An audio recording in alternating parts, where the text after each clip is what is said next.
When Yaakov gathers his sons at the end of his life, he's not only blessing them, he's defining leadership. He begins by telling Reuven, you are the firstborn. Shimeon and Levi are powerful. Yet the scepter, the kingdom, does not go to them. Instead, it's given to Yehudah. Yehudah wears the crown and holds the scepter. Why? What is Jewish monarchy and leadership built upon, if not for right and power? Why is it that it skipped Reuven, Shimeon, and Levi and fell into Yehudah's lap? To answer this question, we must know and start by asking ourselves, what does make a great ruler? Is it power? Is it dominance?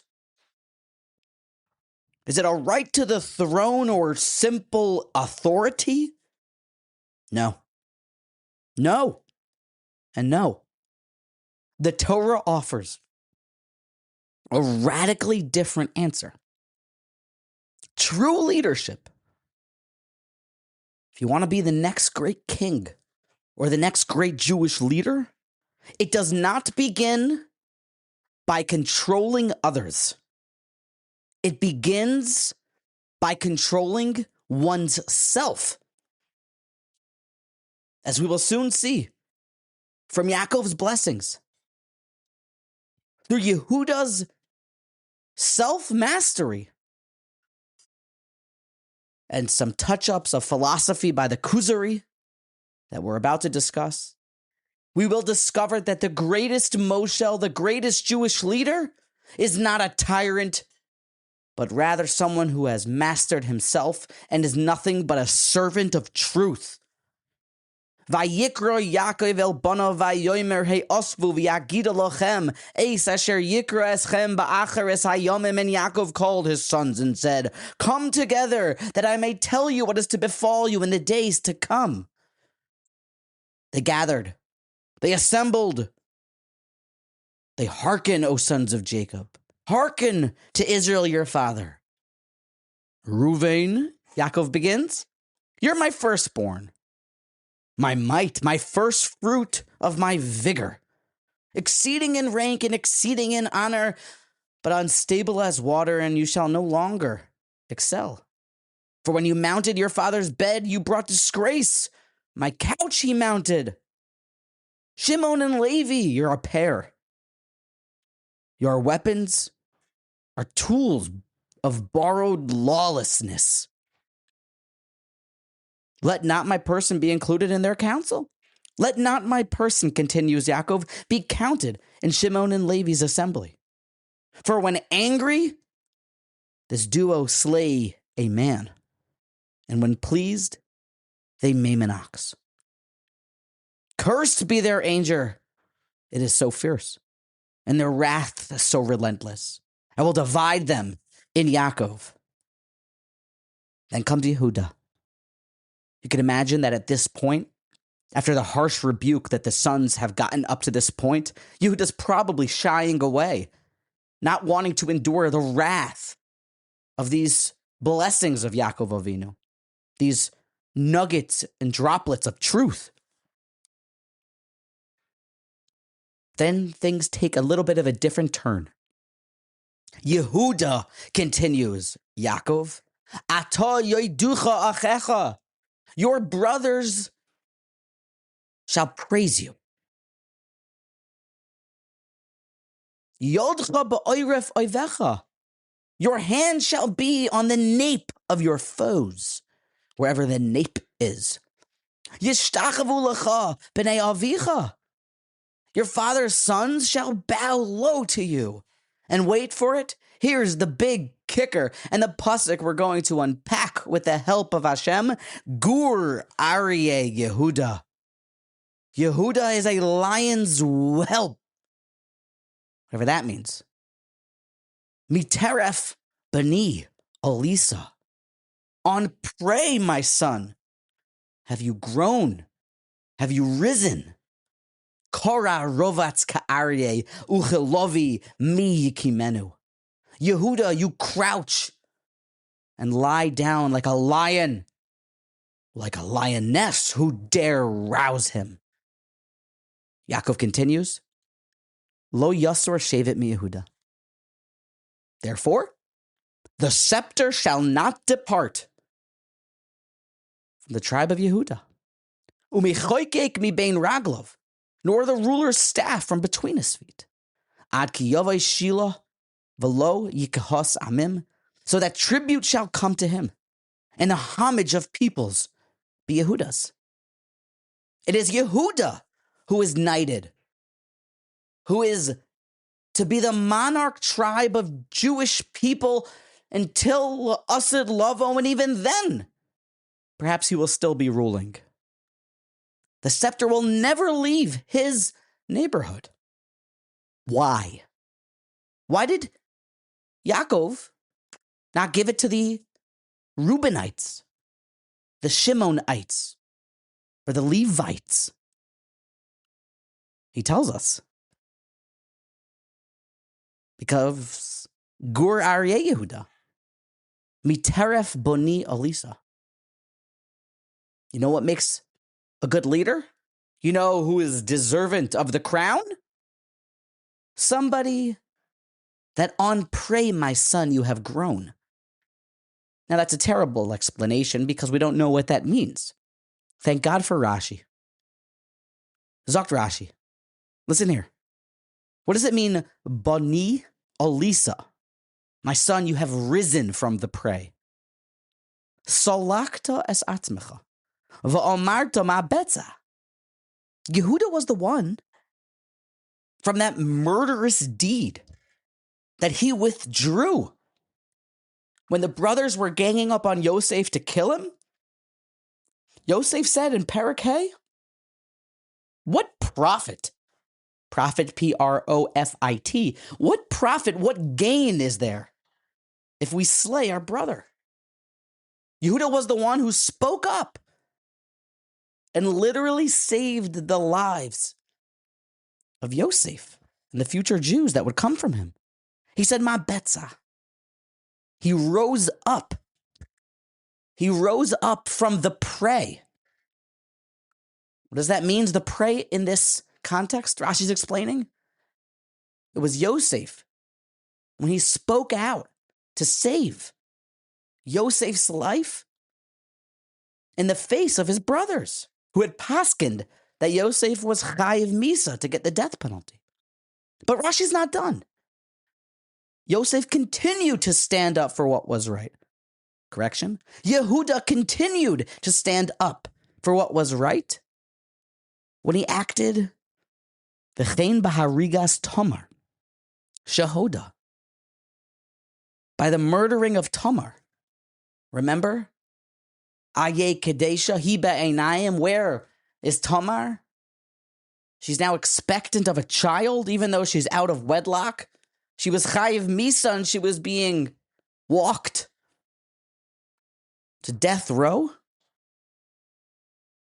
But all of a sudden, Yehudah, when he understood what happened, he admitted. He said, Sodka mimeni. She is right. She is righteous. Mine is the blame, Yehudah said. It's me. I did what was wrong. Don't kill Tamar. There's a mistake here. Lefikach. Rashi continues. Lefikach, therefore. Because of these two actions, where Yehudah stood up, he arose from the prey. Miteref beni Elisa. Oh, my son, on prey you have grown, you have risen. Because of this, lefikach, Yaakov continues, Kora, rovatz, ka'aryeh yuchalavi mi kimenu. He crouches. He lies down like a lion and like a lioness. It's a reference to Bimei Shlomo. Ish tachas gofno. We know that who will dare wake or rouse the lion? That's referring to when Israel dwelt safely, and every man under his vine, underneath the kingdom of Yehudah. The reward, the lafikach is the kicker here. Rashi is learning the pasuk as an explanation of what actions led to the leadership. The rising up from the prey, and the speaking out when everyone else said that Yosef was to die, and the speaking out when it was a total admitting of guilt, a revelation, when it was nearly impossible to reveal that fact because of that total self-control is Yehudah's legacy, eternally that of being the ruler. What a powerful yesod. The monarch is the one, explains the mashgiach, Rabbi Yerucham Levovitz, is the one who governs himself and has total self-control in every single situation. No matter what's going on, no matter what others are saying, Yaakov says that the quality of being a ruler and acting on what you know is right, no matter what others are doing, that's who wears the crown. Rabbi Yerucham's not making this up. It's based on fact. It's based on the Sefer Kuzari. The Kuzari, you need to know this. You need to know this, friends. The Sefer Kuzari, to explain to you what we're about to see this lesson clearly. The Kuzari, the full title of the Sefer is The Book of Refutation and the Proof on Behalf of the Despised Religion. The classic Musar and Hashkafa work of Jewish philosophy and theology that was written in the 12th century during the 1100s by the great Rabbi Yehudah HaLevi, the most renowned Talmud Chacham and Gadol Hador and Jewish thinker of the generation. What is the Kuzari? Well, it's really a philosophical dialogue, a play, if you will, between the king of the Khazars, a real historical people, and a Jewish sage and some other philosophers, representatives of Christianity and Islam, all trying to duke out for the truth. And the king is sitting on his throne in this narrative of the Kuzari, this Hashkafa Sefer. It's really brilliant how all of it is going on like a play. It has this Shakespearean feel, but I can't even say that because it's Kadosh Vitar. It's so brilliant, it's from a different realm, but it's like a play. And the king is searching for true religion, and he's questioning each one of the rabbi and the priest and the Muhammadan guy and the thinker. He hears all sides, and spoiler alert, Judaism wins. The Kuzari, it's important, the Chachma here, the information's important to know, that the Sefer is Kadosh Vitar, and it's based, its main theses, its main points. We have a chance here just to say it out. The Kuzari teaches us that national revelation, that Judaism is based not about abstract philosophy and about one person saying that he saw something, but an entire nation, millions of people, all saying that they experienced and witnessed the entire thing. An entire nation, not one individual, but everyone does the truth rest upon. Kuzari talks about how philosophy only goes but so far. Kuzari tells us all about what is nevuah and how no matter how much wisdom you amass, if you aren't infected by that brilliant Jewish inner heart, you don't have that inyan elokah, you'll never get to that divine connection.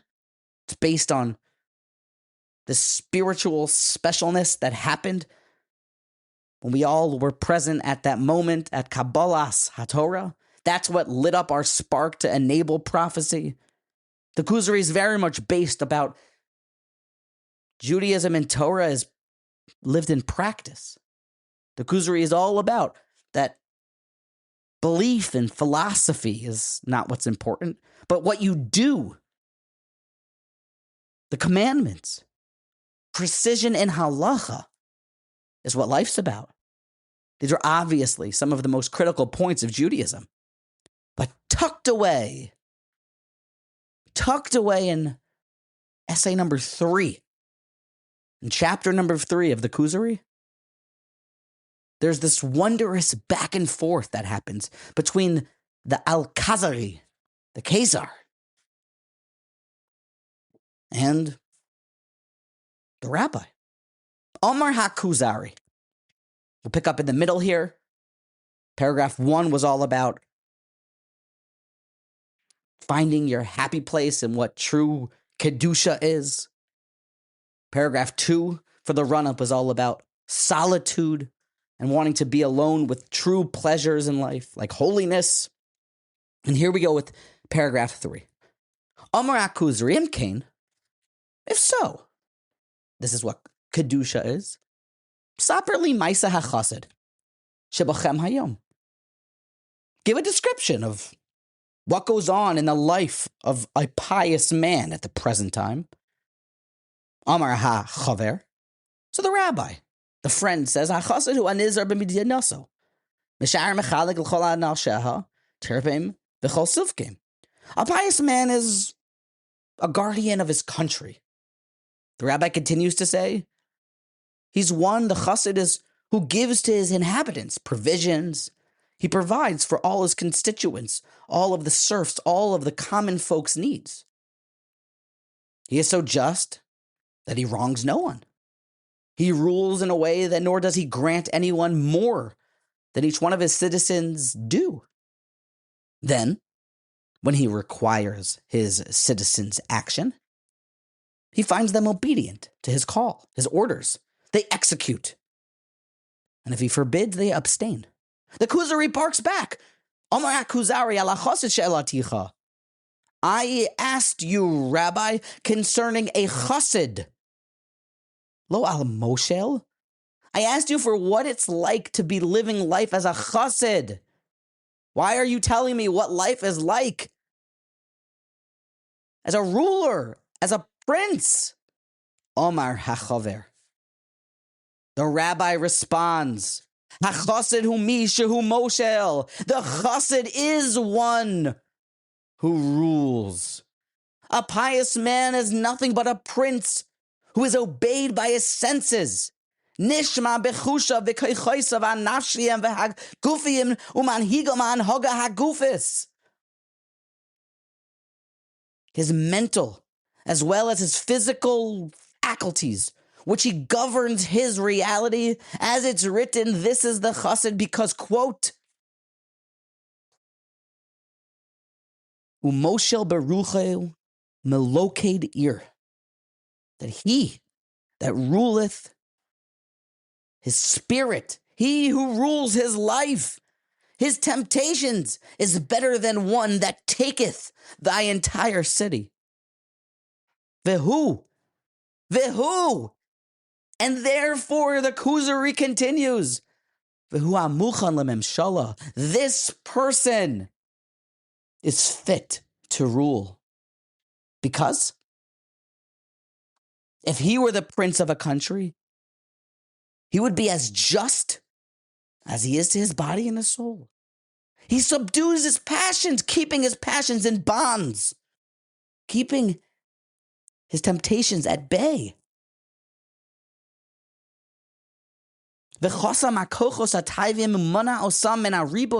abstains from excessiveness.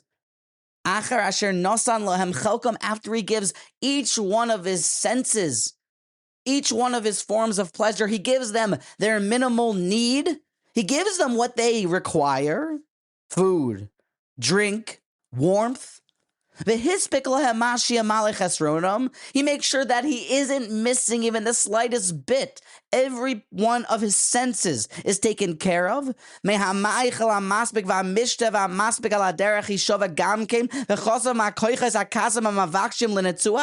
is this person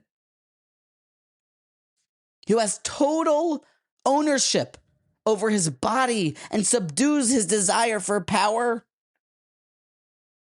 but allows just enough just enough to remain healthy, for each one of his senses to get what it needs? This person, this chassid, that's what a moshel is. And the moshel is the one who, when he rules over his body, he's fit to rule over a city. They're related. They're connected. It's not a coincidence. It's not a coincidence that Yehudah was selected. Being a moshel, being someone who is in total control, is the one who makes a perfect king. Because he knows how to give every one of the members of society exactly what they need. He knows how to make a healthy and happy society. He's the one who knows how to eat grilled chicken, breadcrumbs, carrots, and lettuce, and a chocolate chip fiber muffin for dessert, which is all healthy, enjoyable food, but it isn't deep fried lobster crab cakes. It isn't some overindulgent, disgusting item. It isn't a monsoon of deli pastrami wrapped around a hamburger that's then deep fried in oil. He knows how to control himself. That's a person who's going to know how to control an army, control a government, control people, give people what they need, and then also get order when it's time for order. That's how you get people to pay taxes, because you also know how to give back to the people, so they love to pay taxes, because you take care of the roads for me. Because when there's COVID, you give me a check, because I don't have money, because businesses are closed. Taxes, I'm fine with that, because I trust my king. He knows how to give, and he also knows how to have honest restraint. That's what the Kuzari says, is a moshel and a chassid. You know, the Vilna Gaon was a big lover of the Kuzari. The Vilna Gaon's Talmidim, they said that he called the Rebbe, the Vilna Gaon called the Sefer HaKuzari a Sefer Kadosh. The Vilna Gaon is also noted to have said that one should learn the Kuzari in his youth to build his primary faith. His primary sefer for Emunah should be the Kuzari, because it's not about philosophy, but it's about this idea of national revelation, of that cold, hard facts and experiencing Maimed Ar Sinai, and it's a tradition passed down. That's all what we believe. The Vilna Gaon says all of this, and listen to what the Vilna Gaon says that goes so beautifully in tandem with this Kuzari. Rabbi Reuven brings it here in the same piece. Listen to what the Vilna Gaon says. Perek Chav Zayin in Mishlei. Omar Sham ki geder moshel hu asher moshel me'atzmo. It's not, our attention right now should not be turned to the actual pasuk. We're jumping right to the Vilna Gaon's commentary on this pasuk in chapter 27 of Mishlei. Omar Sham ki geder moshel. What is a moshel? Hu asher moshel me'atzmo. Someone who has total control, total rulership, and he rules on his own accord. Hu asher moshel me'atzmo velo machmas b'chirasam shel hanashim. Not based on what other people choose. Oh, listen here, folks. Oh, don't you love it when a plan comes together? Yehudah, hayamitzias shel moshel. The Gra brings in Yehudah here. Yehudah was the one who was from the Mitzias, the reality of a moshel. Umoshel gam al achiv, and he also ruled over his brothers. Gam al atzmo, he also ruled over himself. And he cites Rashi, Behodaso kitzadka mimeni. It's interesting that he only notes the second part of Rashi, that he admits to Tamar. The Vilna Gaon kind of skips how Rashi says that he also admitted to speaking out against the brothers to save Yosef.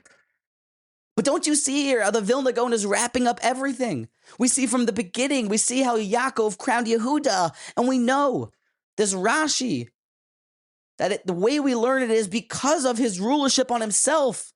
That's why he became the ruler, and we have this Kuzari, who tells us that a chassid is somebody who's a moshel ba'atzmo.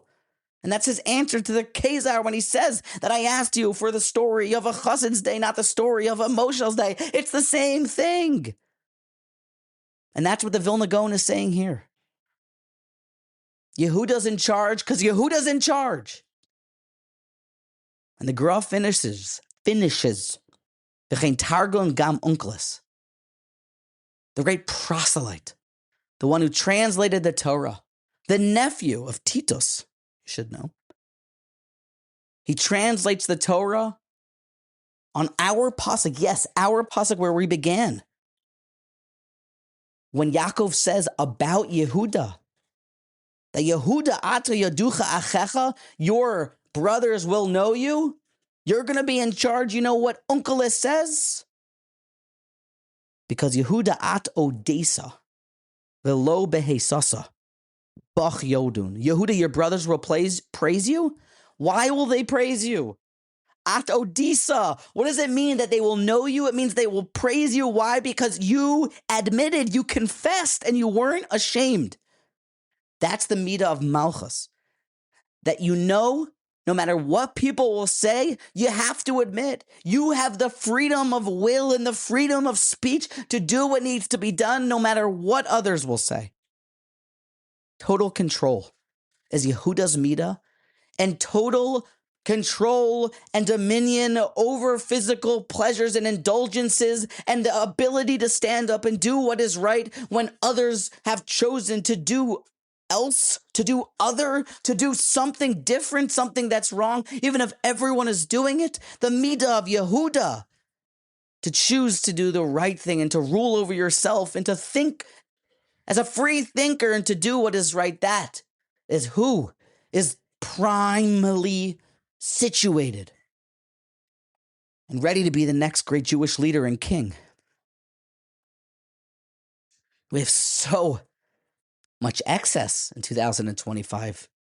The Musar for us is not far off.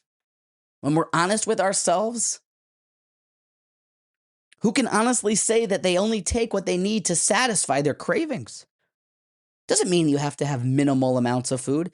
You can go and enjoy and do what you need to do to be a happy, normal, healthy Jew. You should do that. But you must never let yourself totally go. You must never lose control over yourself. You must be able to choose to do what is right when everyone says, nah, times have changed. You can literally do whatever you want in this generation in but 10 minutes, 5 minutes, one day when you can get anywhere and do anything. We must master this self-mastery course that we're learning about here. Our very spiritual lives depend upon it. When everyone says the pshat in a Gemara is one way, you could easily nod your head and agree with everyone. But if you know that there's just something that's not fitting right, do you have the freedom of will to say, no, wait a second, friend, ma betza, I'm not sure this is right? Or do you just go with the crowd? When everyone decides, I hated this, when they made up this yeshiva week, that all of a sudden vacation became yeshiva week. They just added a long winter break and called it yeshiva week, so yeshivas have to close in some areas? Do you have the freedom of speech to say, what? I thought we have a yeshiva schedule. And yes, sometimes we need to take vacations and have off Shabbases, but where did this entire week to go on some cruise in the middle of the Zman come from? Do you have the freedom of speech? And do you have the thou brother shall know you and the self-righteousness and self-mastery to speak out and say, wait a second, it's the middle of the winter Zman here. This is time to go back to work. It's time to grind season. Do you have the self-confidence and the self-mastery that when everyone says to throw Yosef into the pit, do you have the confidence to say, no, we shouldn't do that? If 1 million Jews say, of course we go away for Pesach, do you have the honesty inside of your heart to say, well, that's great, but I don't actually like going away for Pesach, and I kind of want to be home around the Seder table with my family, and I don't want a waiter to bring the karpas. I want my friends and my family to be there. Do you have the leadership aspect in your belly? Do you have the discipline to be able to think for yourself and choose what's right? That's the attribute we learn. That's the personification of Malchus, of what Yehudah had. You can only imagine how embarrassing it was when Yehudah had to admit his fault. And when Yehudah spoke out against 11 other brothers that said the opposite psak.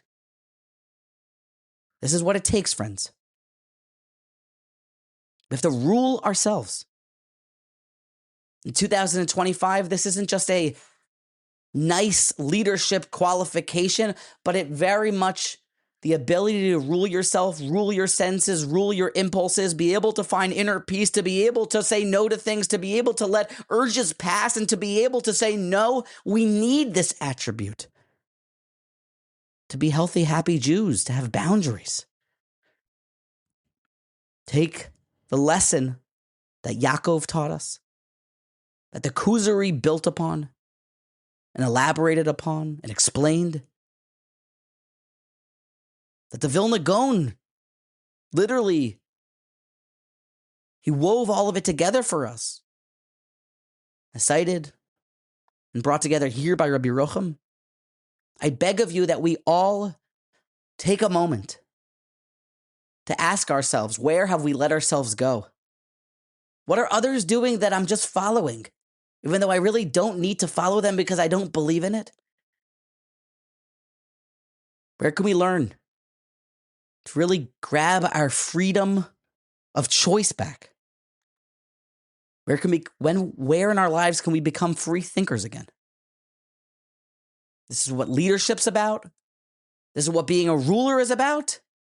And this is very much required actions and a required mindset that we need to be healthy, happy Jews in 2025.